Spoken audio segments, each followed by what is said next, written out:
I'm delighted that David Britt, the president of Children's Television Workshop, who creates and distributes Sesame Street, can be here with us. And we're very grateful that they're using this enormous audience that they have with this very key group of young children to get information out about asthma. As Administrator Browner has already pointed out, smog and pollution, particularly in our cities, can cause all kinds of health problems. And children, particularly asthmatics, are at high risk for adverse health effects from ozone pollution. That's why another new program called the Ozone Mapping Project is very important. For the first time ever, it makes information about ozone concentrations available daily to the public through the media, but perhaps even more importantly, on the internet.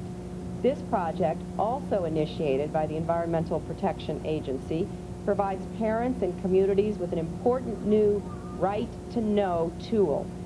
It doesn't do us much good if we don't have good information. And as Carol Browner said, the right to know what is happening outside your own door, in your own community, is one of the best ways we can take action to protect ourselves and our children.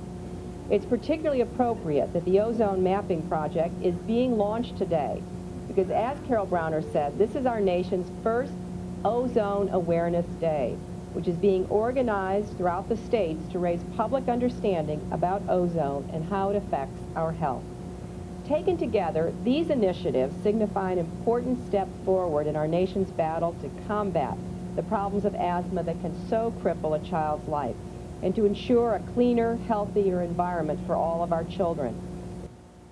Hello, my name is Cliff Michelson. I'm an air pollution meteorologist with the State of Maine Department of Environmental Protection and TV meteorologist for News Center 6 in Portland, Maine. The purpose of this video is to introduce you to a new tool that you can use during your television news and weather reports to inform your viewers about harmful levels of air pollution and steps they can take to minimize its impact. This tool is the Ozone Map, a colorful animated map which your station can lay over your weather-based maps to show your viewers where air pollution is at its worst. Children, the elderly, and 1 in 8 Americans with respiratory disease are especially susceptible to negative health impacts of air pollution. But even healthy adults are affected when smog levels are high. Your meteorologists, health beat reporters, or news anchors can play these animations directly on the air and give appropriate advice to viewers on how to minimize their exposure. In addition, when pollution is at its worst, your station can inform the public about voluntary actions they can take to reduce pollution levels. These color-coded animated maps show the formation and movement of smog during the day and current levels in your region. In addition, a still frame map forecasting the next day's smog levels is available for airing. Here you can see the ozone map in action, showing the levels and movement of smog during a summertime day when air pollution was very bad throughout the eastern United States. As you can see, poor air quality is not just confined to larger metropolitan cities, but moves, grows, and is transported over great distances. In this example, local visuals can be generated to portray the air quality closer to home. County boundaries, towns, bodies of water, roadways, and cities are just some of the elements that can be added for greater resolution. In other news tonight, a health advisory is in effect at this hour for a number of areas in the valley and foothills. You can see the haze on the horizon from our live Sacramento sky camera. You're looking toward the Roseville and Rockland areas now. Downtown Sacramento, not better looking from our live Rancho Cordova sky cam. Meteorologist Mark Finan live in the Weather Center now for more on the advisory and what you should do. Well, the problem is that you don't see the ozone that is out there, and we'll talk more about ozone in just a minute. There is some unhealthy amounts of ozone out there this afternoon. Let's first see just how hot it is out there. That's a live look from our Fairfield sky camera, where it has been a little bit cooler today. But right now in downtown Sacramento, 104. We have 101 in Stockton and Modesto, and Lake Tahoe currently 90. Most locations are within a couple of degrees of where we were yesterday, but the air quality is worse than it was yesterday. Let's go ahead and take a look at this. This is once again our animation showing where the bad ozone is, and you can see how these areas of yellow and orange and even some red develop during the afternoon. The air quality during the morning hours, fine, but as we get into the afternoon, notice how on the east side of the valley the air quality becomes very bad, and right now we do have unhealthy amounts of ozone in some areas, and because of that there is a health advisory in effect until 6 o'clock for downtown Sacramento. Folsom, North Highlands, Roseville, and Rockland. That means children and the elderly and anyone with respiratory problems should stay inside, reduce stress, and just stay by the air conditioner if you can. Right now, the worst air quality is along the Highway 50 corridor from downtown Sacramento through El Dorado Hills up through Folsom Lake and the Roseville area, and we'll most likely see unhealthy amounts of ozone up until about 7 or 8 o'clock tonight.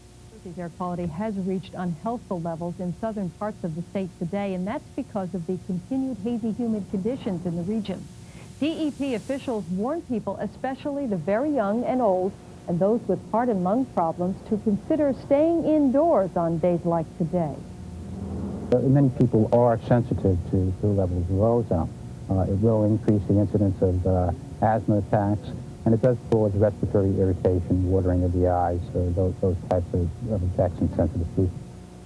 Here's what the ozone levels looked like today in New Jersey. They reached code red levels this afternoon in Camden County and in northeast Philadelphia. Central New Jersey was approaching unhealthful levels. Tomorrow, levels are expected to reach code orange or approaching unhealthful levels. You can see what happened during the late afternoon hours, some interesting stuff.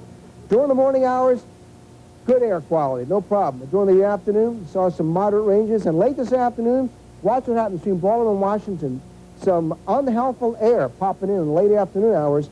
And this is a map of the air quality. We'll be getting some other data in from the west. This is put together with the support and cooperation of the Maryland Department of Environment, COG, and the Maryland Lung Association. Forget the heat, the pollution's the big problem in the valley tonight. A health warning out for parts of the valley. Good evening, I'm Sarah Gardner. I'm Kelly Brothers. Channel 3 reports at 6 is next. It's 6 p.m. and you're watching KCRA TV, where the news comes first, with Kelly Brothers and Sarah Gardner. Weather with Mark Finan. Ron Hyde on sports. Home of Michael Kidd and Live Copter 3. And Northern California's #1 news team. This is Channel 3 Reports. Chances are good that along with sweating today, I'm sorry, you're doing some coughing, and if you think allergies are at the root of your discomfort, chances are you're either misinformed or you've been misdiagnosed. A health advisory that's been in effect for several hours now just being canceled. The problem, dirty air that's making it anything but easy to breathe. As with most of our discomfort this week, we can blame part of it on the summer heat. The heat is a catalyst, not for allergies, but for some serious pollution that's affecting us all to some degree. We start our coverage with meteorologist Mark Finan live in our weather center for a look at today's air quality or lack of it. Mark? Sarah, the problem is ozone cooking in the afternoon heat in the Central Valley, and we did have enough ozone in some communities this afternoon to prompt the Air Quality Management District to issue a health advisory that expired at 6 p.m.